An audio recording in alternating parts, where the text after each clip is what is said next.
We're back. We back. Like, subscribe. Fucking so close to the end of this series. Are you ready? Can you feel it? No, I feel empty. All right, let's go. We need to bring these people up to start the episodes, now bring them down.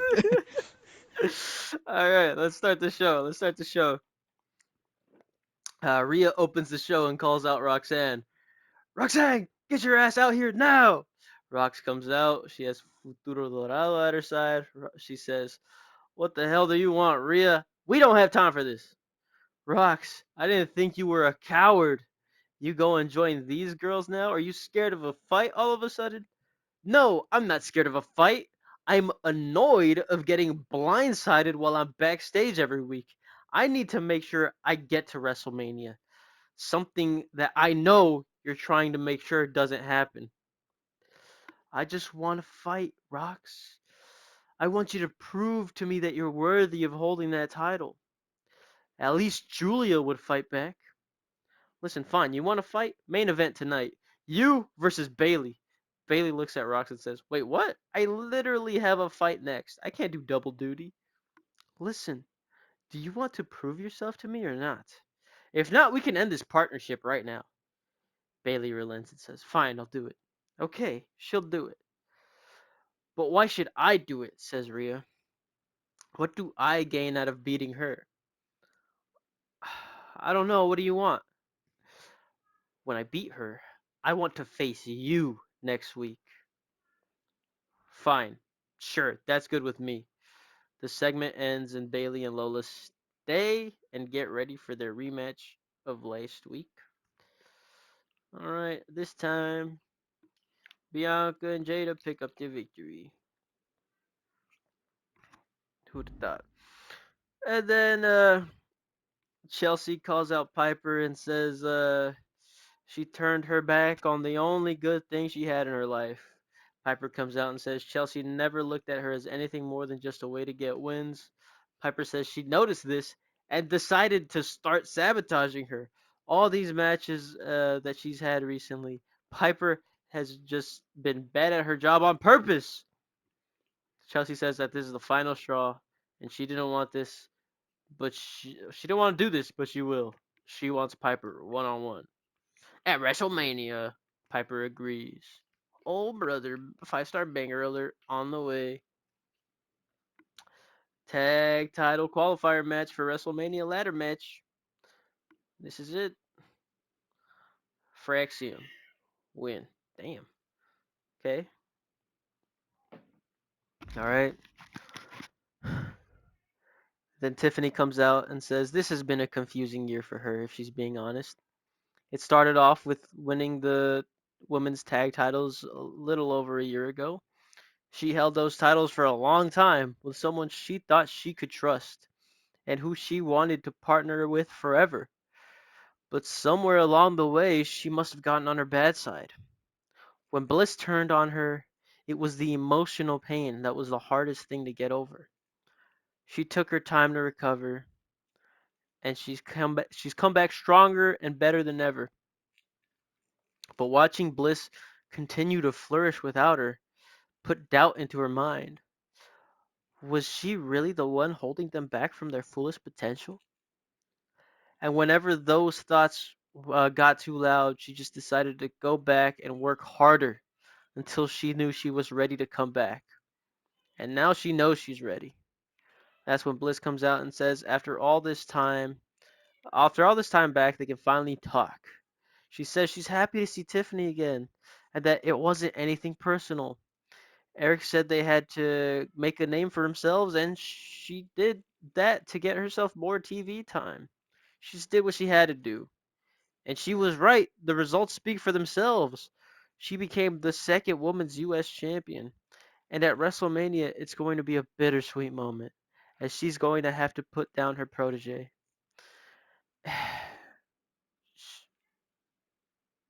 What the fuck?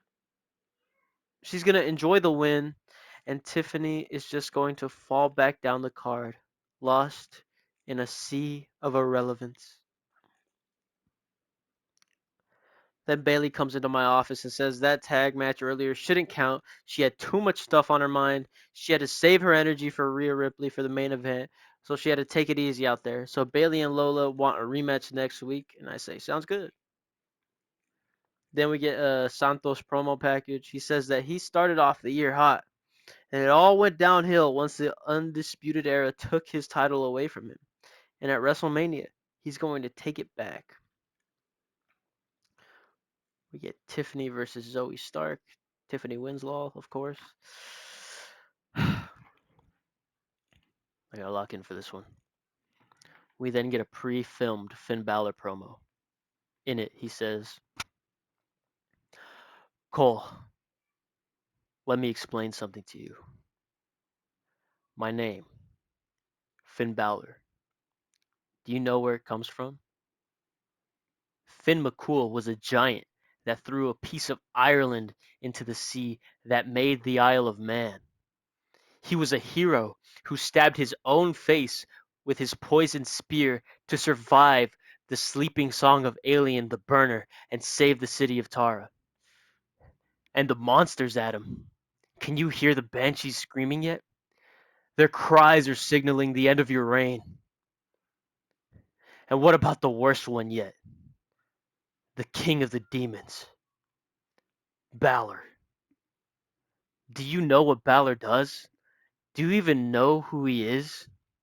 When his evil eye opens, the world ends. First the grass burns, then the seas boil, and then all the air catches fire, and all of humanity falls. These aren't just stories, Cole. They provide warriors with power. When he enters a battle that he knows that his limbs and his flesh are simply not enough, he can tap into the power of these creatures and become a man greater than himself. He can become a myth. Now, you said last week that you've walked the depths of hell before. But Cole, I've been to hell too. And it spit me out because hell couldn't handle my demons. And I'm sure you have your own demons, Cole. But you've never seen a demon like this. And at WrestleMania, you'll meet the Demon King. We get a quick flash of the demon as the screen fades to black. Then we get Austin Theory versus Logan Paul. Austin Theory continues to build up momentum for his match at WrestleMania as he gets the victory. I'm in my office and I'm just looking over the footage of the attack on Randy when something makes me take a closer look at it. I squint closer to the monitor and say, shit. I then get my phone out and start calling someone. They answer. I say, Randy, it's me, Eric. Can you be here next week? I think I know who the attacker is. And Julia starts getting interviewed backstage. She says that Roxanne got pinned by her last week, and she should be considered a big deal. But all anyone wants to talk about is Roxanne associating with Futuro Dorado. She's being overlooked in this triple threat, and she's going to make sure everyone remembers just how dangerous she is. Bianca and Jada come into my office when I tell them, great job tonight, really tremendous work. You guys have really proven you're ready for the grandest stage of them all. Thank you, we appreciate it. But there's no way you just called us in here to congratulate us, right? So what's up? Well, Bailey seems to think that the match earlier tonight seems to have been unfair to her, saying that she has to save herself for the main event tonight, so she wants a rematch. Are you two game for next week? Absolutely, we are. It'll be nice to shut her up one final time before WrestleMania. All right, see you ladies next week. Backstage in the Undisputed Era locker room, except we see everyone in the Undisputed Era freaking out about the promo of Finn that had just aired. When Cole finally tries to get their attention by yelling, "Guys, calm down!" Kyle tells him, "Dude, it's the fucking demon! What do you mean, calm down? We are at DEFCON 5! Relax, guys! You guys are giving him exactly what he wants. He wants to freak us out. At the end of the day, sure, the face paint is intimidating, but it's just paint. He's not gonna have a new moveset or anything. It'll be fine." "All right, if you say so," says Roddy. We then get an Austin Theory promo package saying that this year has been great to him, but it's still not over. He's missing the Intercontinental Championship, and at WrestleMania, it's coming home to him. Then we get main event time. Bayley is in her second match of the night after having to face a top three talent in the opening match in Bianca Belair. She now has to face another top three talent. Rhea is not going easy on her from the moment the bell rings, and even with Futuro Dorado ringside along with Rox, Bayley can't get the job done. Rox is at commentary when she ends up getting attacked from behind by Julia. Lola and Stephanie try to go after her to save her, but Steph gets jumped by Jordan. Lola can't save them both. Bayley looks at what's happening, and Rhea takes full control. She hits a Riptide for the win. As Julia hits Rox with a Northern Lights bomb through the announce table, Rhea then barely gets a chance to celebrate her victory when Julia comes in from behind and chop blocks her with Rhea down on her knees. Julia hits her with an Arrivederci knee. She then picks her up and hits her with a Northern Lights bomb as Julia stands tall to end the show. Welcome back to SmackDown. It's the penultimate episode before WrestleMania. It's April Week 3 episode. Let's just get into the action tonight. Starting the show, we see Ricky Saints take on Trick Williams for the United States Championship. Ricky Saints is able to retain his title. After the match, Jacob Fatu and Bloodline Wolfpack come down to the ring and start beating down Ricky. Cody then comes out with a steel chair and helps clear the ring. Ricky and Cody stand side by side in the ring to close out the segment. We then cut to a sit-down interview with Mercedes Moné talking about Cora Jade and their match at WrestleMania. Mercedes gloats about the year she has had being a two-time champion. Cole then asks about having one more match against Cora Jade. Mercedes says, in all honesty, it's a bit annoying. I've beaten Cora numerous times already, and for some reason she believes that this time it will be different. I can tell you with full confidence that the result will not change. I will once again beat Cora, and I will retain my women's championship. Now, before you say anything, let me say this. Cora is resilient. No matter how bad I beat her, she keeps coming, and through our matches, I have realized her learning more and more and becoming better and better.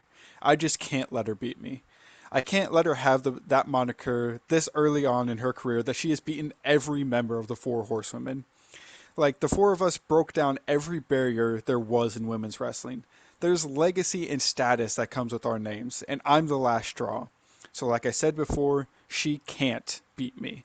I believe she has the talent, but not the level of desperation needed to beat someone like me. Cole thanks Mercedes for her time, and we end the interview segment.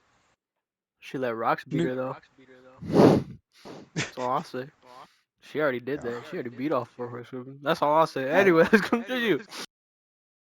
Has she been back? Yeah, we'll move on. New Day are walking around backstage as if they are kings of the mountain when they get confronted by the Street Profits.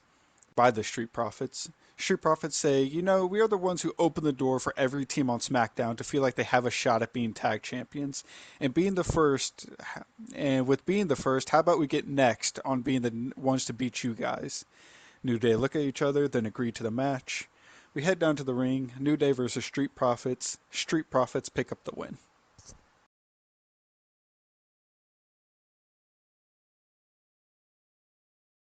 Charlotte and Chemical X confront Jade Cargill backstage.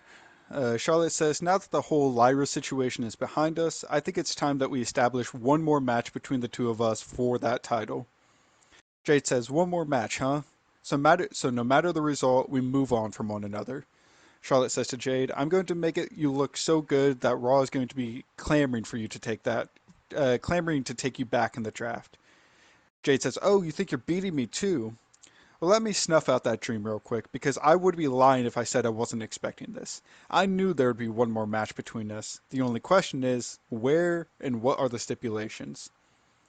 Charlotte says, well, the where is easy. WrestleMania, of course. Now, the stipulation, that's where it gets interesting. Because me and you have gone back and forth and had some gruesome matches. But I don't think one fall is enough for the two of us. Because either of us can steal a fall. I think we put up a 30-minute time limit, and we have ourselves a good old Iron Woman match. Jay just smiles and says, I'll see you at WrestleMania then. Oh, and let me add a caveat. Don't bring Chemical X to ringside. We need a definitive end to this. Charlotte puts out her hand, and Jade shakes it. Big E then comes across all the former Damage Control members arguing, and Big E says, "Enough of the four of you. Enough of this. The four of you need to put an end to this. I'm setting up a match between all four of you.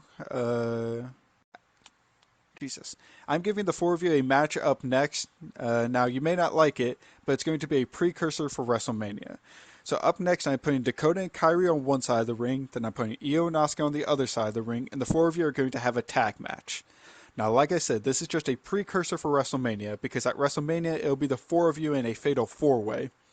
Big E goes to leave and says, oh, and the winner of that fatal four-way will stay on SmackDown. The rest of you will need to figure out what's next. Now, that tag match is next, so get down to the ring. And then head down to the ring for Dakota and Kyrie taking on Asuka and Io. Um, Asuka and Io pick up the win. Io and Asuka seem to restrain themselves from brawling after the match, and Asuka just leaves up the ramp. As for now, there's no chaos between Damage Control. The men's tag division is arguing backstage about who deserves the tag titles when Big E comes into the room. Big E asks, "What's the problem? What is the problem with you guys?" Street Profits say they deserve the tag titles. Then Gorillas of Destiny say, "Well, we beat the Street Profits." Lucha Bros then chime in and says, "Well, then we beat the Gorillas of Destiny." New Day then chime in and says, "Well, we beat the Lucha Bros." Street Profits then were like, "Well, then at the end we beat the New Day." Biggie says, "Okay, you all have beaten each other. I get it. Look, I've actually been thinking about this, and I think I've come up with the perfect idea. At WrestleMania, it will be a four-way tornado tag match between the Street Profits, New Day, Lucha Bros, and Gorillas of Destiny. Now, to maybe try and appease everyone in this match will be an elimination match, and the final team standing will become the new tag team champions. Now, that's for WrestleMania, and I'm a man who loves to give the fans a little teaser, so next week there will be a fatal four-way. I will allow the four teams to pick out one member to represent them, and then they will go on to have a match next week. Now that is next week, and for now, can all of you please just keep it down?"